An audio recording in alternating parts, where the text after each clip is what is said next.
Today Haryana में आपका बहुत बहुत स्वागत है। आइए शुरू करते हैं हरियाणा से जुड़ी हुई आज की कुछ खास फटाफट खबरें। लेकिन उससे पहले आप हरियाणा के किस जिले से ये चैनल देख रहे हैं कमेंट बॉक्स में हमें जरूर बताएं और साथ ही साथ इस चैनल को जरूर सब्सक्राइब करें। जल संरक्षण के प्रहरी बने मुख्यमंत्री मनोहर लाल। वर्तमान समय में कम होते भूजल स्तर के कारण पानी की मांग को पूरा करने और भावी पीढ़ी को विरासत में भूजल मिले, इसके लिए आज जल संरक्षण के प्रहरी बन चुके मुख्यमंत्री मनोहर लाल के नेतृत्व में हरियाणा सरकार प्रदेश में सभी स्रोतों से उपलब्ध जल के समुचित उपयोग की तरफ कदम बढ़ा रही है।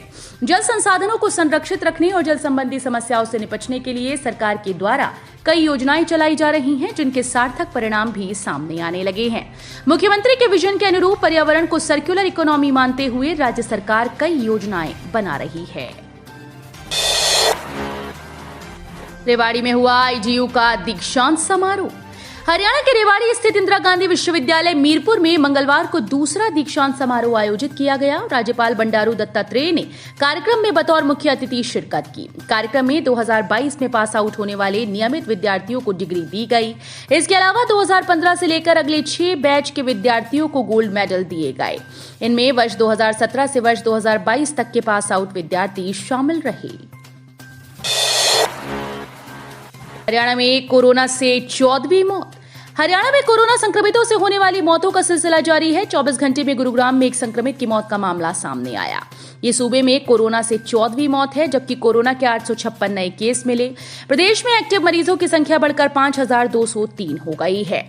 सूबे की पॉजिटिविटी रेट 13.53% रिकॉर्ड की गई। हरियाणा के स्किल्ड यूथ को मिलेगा रोजगार। हरियाणा सरकार सूबे के स्किल्ड युवाओं को प्राइवेट सेक्टर में रोजगार देगी। इसके लिए मुख्यमंत्री मनोहर लाल ने राज्य के 100 बड़े औद्योगिक घरानों के साथ मंथन किया। सीएम ने हरियाणा कौशल रोजगार निगम के तहत कॉर्पोरेट सेक्टर को युवाओं को नौकरी देने का अनुरोध किया। सीएम ने कहा कि सरकार केवल युवाओं को HKRN के जरिए कॉर्पोरेट सेक्टर से जोड़ेगी।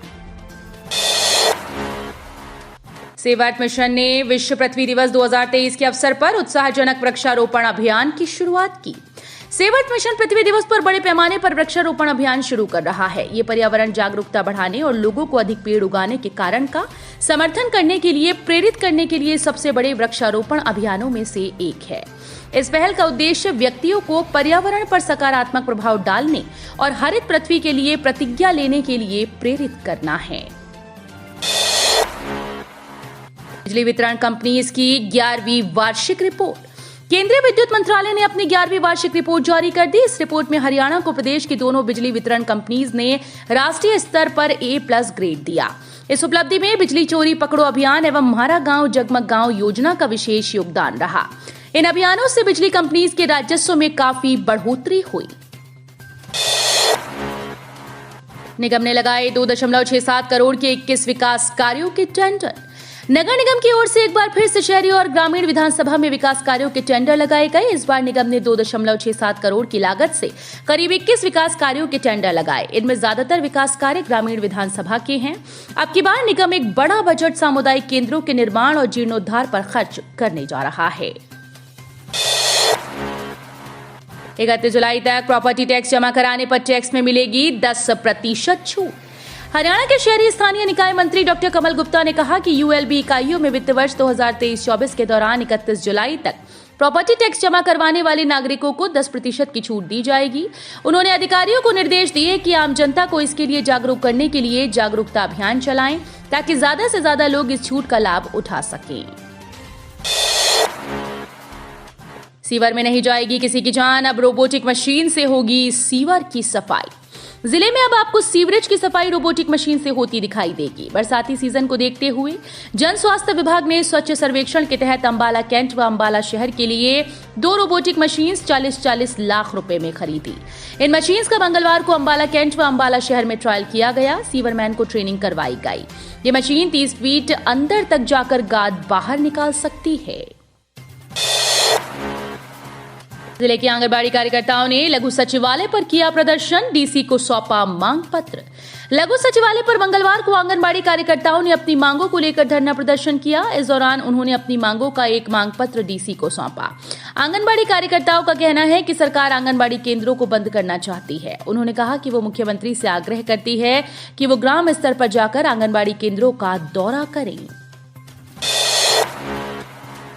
अदालत में वकीलों ने की हड़ताल, इस वजह से दर्ज मुकदमे पर जताया विरोध।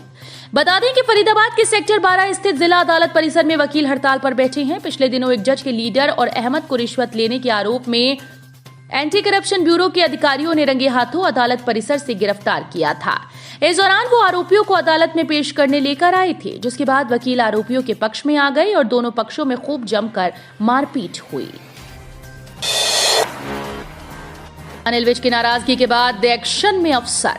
हरियाणा के गृह और स्वास्थ्य मंत्री अनिल विज की नाराजगी के बाद ब्यूरोक्रेसी हरकत में आ गई। विज के चीफ सेक्रेटरी संजीव कौशल को चिट्ठी के बाद हांसी के नायब तहसीलदार जयवीर सिंह को सस्पेंड कर दिया गया। राज्य के नए financial commissioner revenue Rajesh Khullar ने इस संबंध में आदेश जारी कर दिए।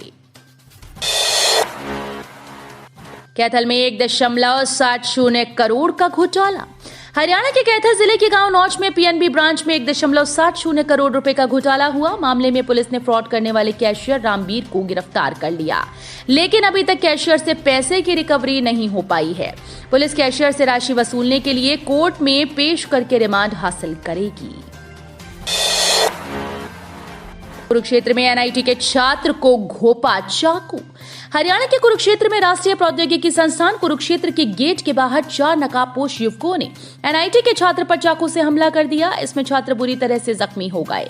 उसे शहर के निजी अस्पताल में भर्ती कराया गया। मामला पुरानी रंजिश का बताया जा रहा है।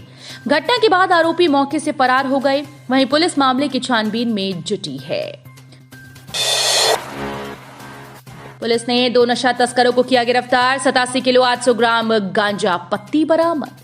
जींद पुलिस को बड़ी कामयाबी हाथ लगी। इस दौरान 87 किलो 800 ग्राम गांजा पत्ती के साथ 2 युवकों को गिरफ्तार किया गया।